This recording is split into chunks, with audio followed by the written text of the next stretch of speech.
It was late at night, and my wife was fast asleep upstairs. I was sitting alone downstairs with only a small lamp casting its soft glow on my laptop, doing some late-night browsing. It'll leave exactly what I was searching for to your imagination. A slight creak sounded from above, but I've gotten used to those small noises. For the past few months, this has been my nightly routine. Our marriage wasn't always like this. Once, we were close, but lately, we've been drifting apart. She's grown distant, almost like she's just going through the motions. When we're intimate, it's mechanical. I'm on top while she just stares blankly at the ceiling. We're still young, in our early 30s, but unlike some of our friends who've settled down because of kids, we kept our own lives flexible and enjoyed our dinner parties and game nights too much to feel tied down. But now, things feel stale, and we're both just clinging to what we have because we're scared to end up alone. Eventually, wrapped up. Like every night, I went through the routine of clearing my browser history.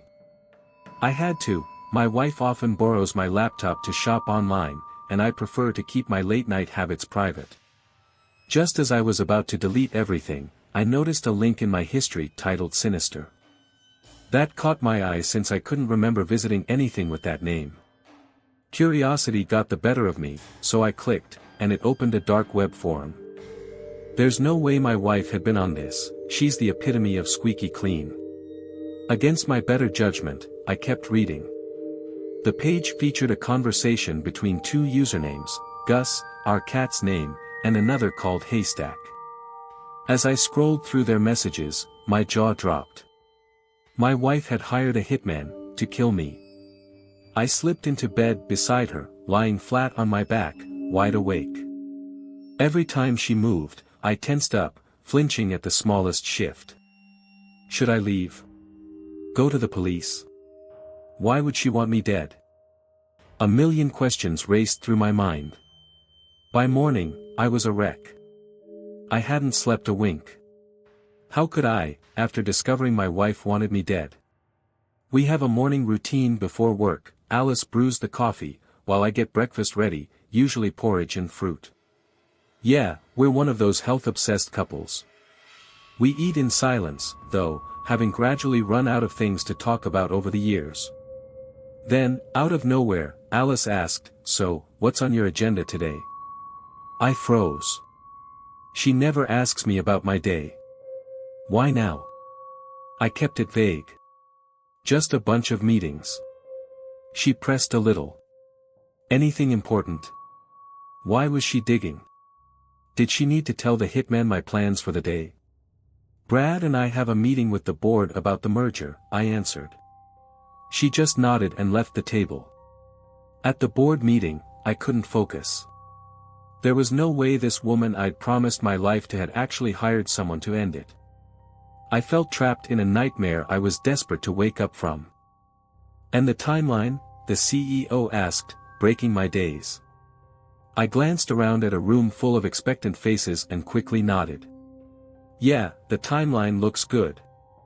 As I left the meeting, my business partner, Brad, caught up with me in the hallway. He's a little older, with some gray streaks in his beard that give him a distinguished look. You all right? He asked. Didn't sleep much last night, I admitted. Brad chuckled. Go home and get some rest. You've got to be sharp for tonight. Tonight? I asked, confused. He gave me a puzzled look. Yeah, it's game night. You're hosting, remember? With everything going on, I'd completely forgotten. It was getting late at work. Everyone else had cleared out, but I sat there in my cubicle, afraid to leave. What if the hitman was waiting for me? By now, Alice would have surely shared my schedule. The cleaning crew came in, and one guy had a skull tattoo on his arm. Was he the hitman? I shook the thought from my head. This was crazy. I had a game night to get to. I made my way down to the underground parking lot. As I walked to my car, the motion sensor lights flicked on, illuminating my path. I heard footsteps behind me, and my heart skipped a beat. I whipped around, only to see a security guard nodding at me politely. I exhaled. If that had been the hitman, I wouldn't even have seen it coming. On the drive home, I couldn't stop glancing in my rearview mirror. An SUV was keeping a steady distance. Up ahead, the traffic light turned red, forcing me to slow down. The SUV pulled up beside me, but the windows were darkly tinted, so I couldn't see inside. My heart raced as the light turned green, and the SUV veered off in the opposite direction. Back home, we hosted game night with two other couples. First, there were Alan and Jules, who always loved sharing stories from their latest wine-tasting adventures. They were honestly pretty shallow, but that's what made them so much fun to be around. Then there was Brad and his devoted wife, Cara, who weren't drinking tonight since they were going through their third round of IVF. Alice picked out the game Bad Choices for us, which felt pretty ironic considering the game's all about uncovering each other's darkest secrets. Somehow, I managed to keep a straight face. The questions got everyone laughing, with silly answers all around. Alice was lively, the center of attention. How could she act so cheerful, so normal, after everything she'd done? Did I even know her at all? When it was my turn, I figured this was my chance. I was about to ask, would you ever consider hiring a hitman to kill your spouse, hoping I might get Alice to slip up. But before I could get the words out, Alice jumped up and asked, anyone want a wine refill? Jules shot back with, you got any 1920 Buell in there? Alan chuckled, shaking his head. Ignore him. He's such a diva. Everyone laughed, and Alice headed into the kitchen with Brad following behind. I'll give you a hand, he said. A few minutes later, they returned, and Brad now had a glass of wine in his hand. Cara gave a quick glance before returning to her glass of water. I took a deep breath, then asked a question from the game's cards instead. Have you ever snooped through your spouse's phone? Hands went up all around the table. When the couples finally left, I waited until Alice headed to bed, then pulled up the dark web forum again. I couldn't shake the feeling that maybe my wife hadn't really gone through with ordering the hit, maybe it was just some kind of sick fantasy. That would be disturbing, but at least I wouldn't be in immediate danger. As I scrolled, I saw countless other posts from spouses arranging hits. I wondered how these people's love had turned so sour. I reread the unsettling exchange between my wife and the hitman. This wasn't a fantasy, she had actually ordered my death. It was like I was nothing more than a bug, something she wanted squashed. I ended up vomiting into the wastebasket, wiping my mouth as I reached for my phone, ready to call the police. But I couldn't go through with it. Even if she despised me, I couldn't bear the thought of her spending her life in prison. Alright, I thought, there's got to be another way. Maybe I could reach out to the hitman and convince him to call it off. I created a new profile and sent him a message, asking to meet in person. I stared at the screen, anxiously awaiting a response, clueless about how long a hitman would even take to reply. After a few minutes, I got a message back. Why? He asked. Thinking fast, I typed, I need you to take special care of my wife. Yes, I knew I was putting myself at risk, but it seemed like my only shot at getting him to meet me. His reply came quickly, Seals. Tonight. By now it was almost 1 a.m. I snuck out of the house and drove to Seals' bar down by the docks. As I passed the dark, choppy water, I felt a chill, parking close to the entrance in case I needed a quick escape. I took a deep breath and walked into the dimly lit dive bar. Every nerve in my body was telling me to get out of there. The place was nearly empty, save for a few rough-looking types hunched over their drinks, each of them looking like they could take a life, and some of them probably had. I ordered 2 beers and took a seat near the back, where I tried to steady my hands enough to take a sip. I was shaking so badly that I spilled some down my shirt.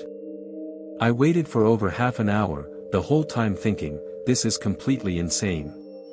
Just as I was about to leave, a tall, lean guy with long, greasy hair slid the chair across from me and sat down, backward. His sharp eyes darted to one of the beers. That one for me. I couldn't manage words, so I just nodded. He took a long drink and asked, "Are you a cop?" Before I could answer, he snorted, exposing teeth that looked worn by years of meth use. "Nah, cops don't waste beer like this." It hit me then that he'd been observing me from the moment I walked in. A tense silence settled between us. "I found a message," I stammered. He cut me off. "Let me guess, you want to cancel the contract?" "Yes," I blurted. "How'd you know?" "Same IP address as Gus," he replied dryly. I felt stupid. Of course, I should have used a VPN, but I was running on fumes. I took a hard swallow and said, "It's all been a misunderstanding." He lit a cigarette, looking entirely at ease, like this sort of conversation was a typical part of his work. "She already paid up," he replied. "I'll pay you more," I shot back in desperation. He leaned forward, speaking in a low voice. "Money's not the only reason I do this kind of work." His words shook me to my core. As he got up, I panicked and blurted out, "I'll pay you more, just kill my wife instead." I couldn't believe what I'd just done.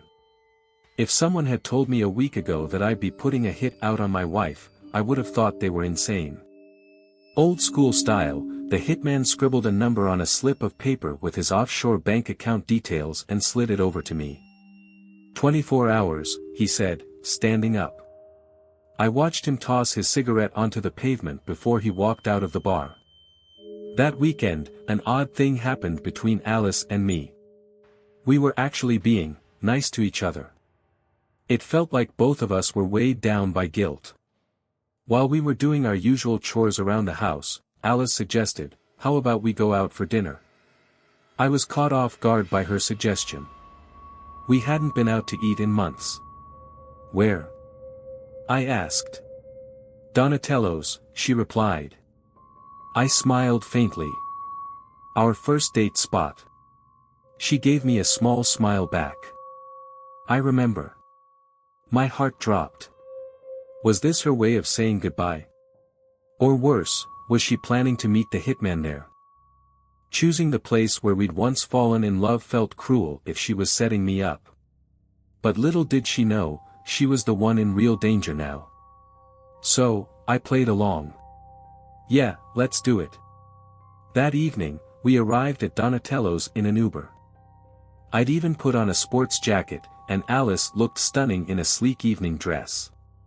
Say what you will about me ordering a hit on my wife, I still held the door open for her. At dinner, in the cozy Italian restaurant, we tried to talk, though our conversations felt stiff and forced. "You look tired," Alice said at one point.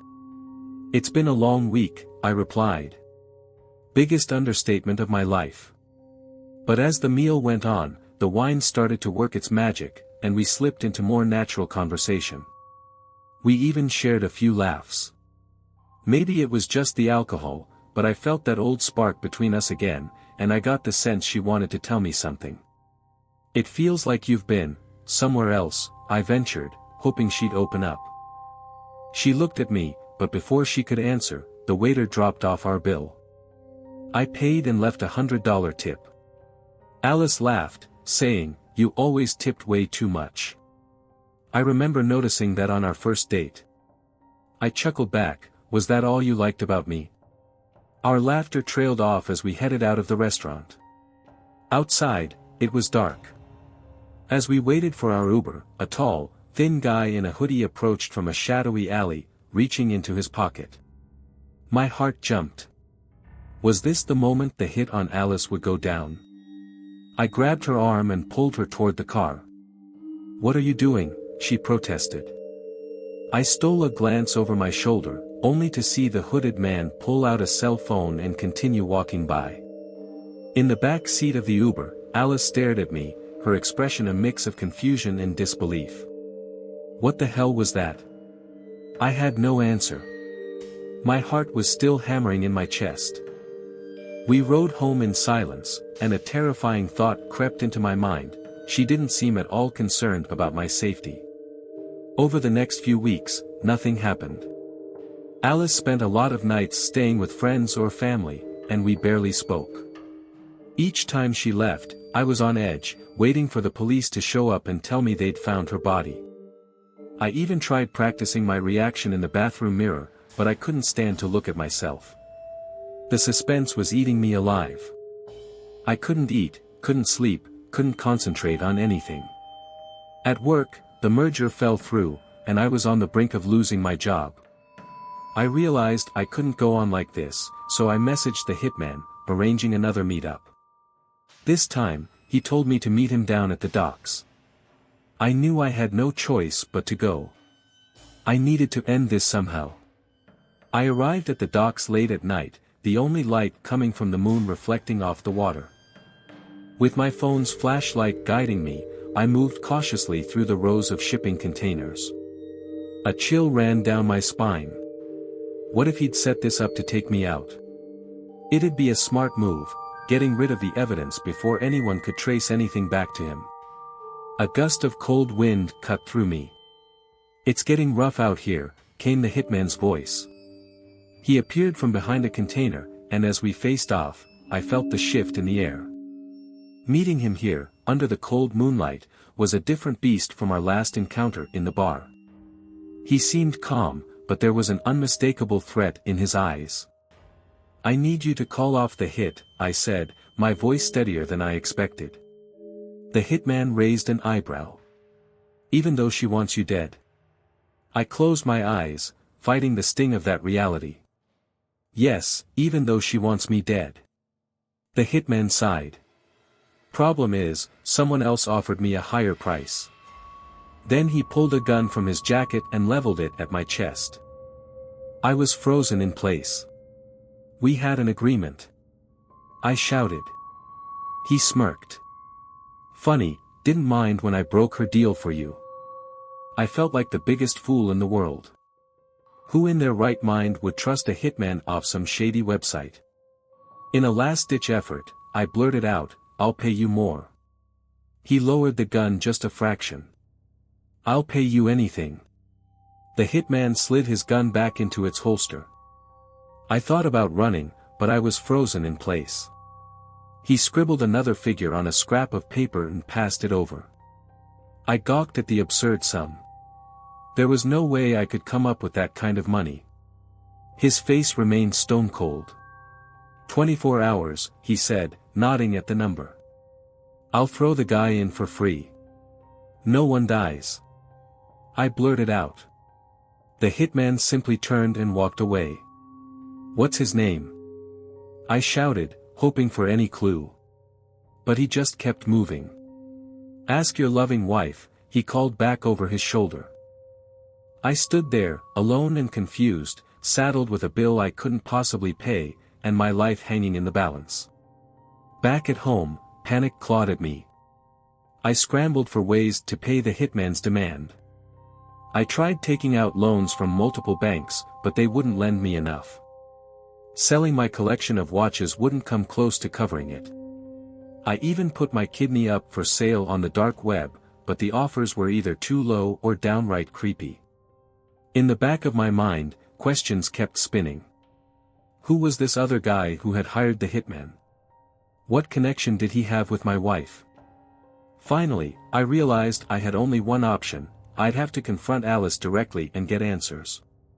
The thought of talking to her, knowing everything I did, left me nauseated, but there was no other way. I sat Alice down on the couch, searching her face for any sign of deception. I had to know why she'd want me dead. But before I could even start, her eyes filled with tears. "I've been seeing someone," she choked out. I just stared at her, numb. Somehow, this confession felt even worse than the hitman situation. I swallowed hard and kept my tone even. "Who?" She wiped at her cheeks, her voice barely a whisper. "Brad." My mind reeled. It all clicked into place. The way Alice had grown distant, the tension between Brad and his wife on game night, it all made sense. "How long?" I managed to ask. "Just a few months," she replied, voice trembling. It had to be Brad who'd upped the payment with the hitman. Once Alice had noticed I was still alive, she must have confronted him about it, fearing her own safety. Maybe Brad had agreed to pay more to save her, or maybe they'd been conspiring to get rid of me from the start. Somehow, I kept my composure while Alice poured out her guilt. We started meeting up at this dive bar by the docks, she admitted, ashamed. In that moment, a light switched on in my mind. I had been conned. My wife had never put a hit on me. She hadn't even set foot on the dark web. The hitman had overheard her meeting Brad at Seals and pieced together just enough information to play both sides. Even the Gus username he'd used to impersonate Alice was based on the name of our cat. The entire scheme had hinged on me discovering the affair and jumping to conclusions. If Alice hadn't mentioned meeting Brad at Seals, I might have lost everything. Alice placed her hand over mine, her eyes pleading. "Can you forgive me?" I felt a pit in my stomach. Yes, she'd cheated on me, but I'd gone so far as to hire a hitman. "We'll work through it," I said, forcing a weak smile. We hugged tightly, holding on as if it might undo everything. Gradually, life settled back into a new normal. Alice never found out what I had done, but I still have to carry it. I tried searching for the hitman on the dark web, desperate to retrieve the money he'd stolen, but all traces of him had vanished.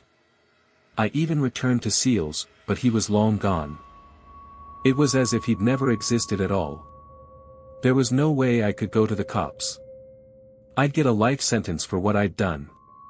And yet, in a strange way, what the hitman left behind was a stronger marriage. Our old routine no longer felt stale. We'd both stared into the abyss and, somehow, managed to pull each other back.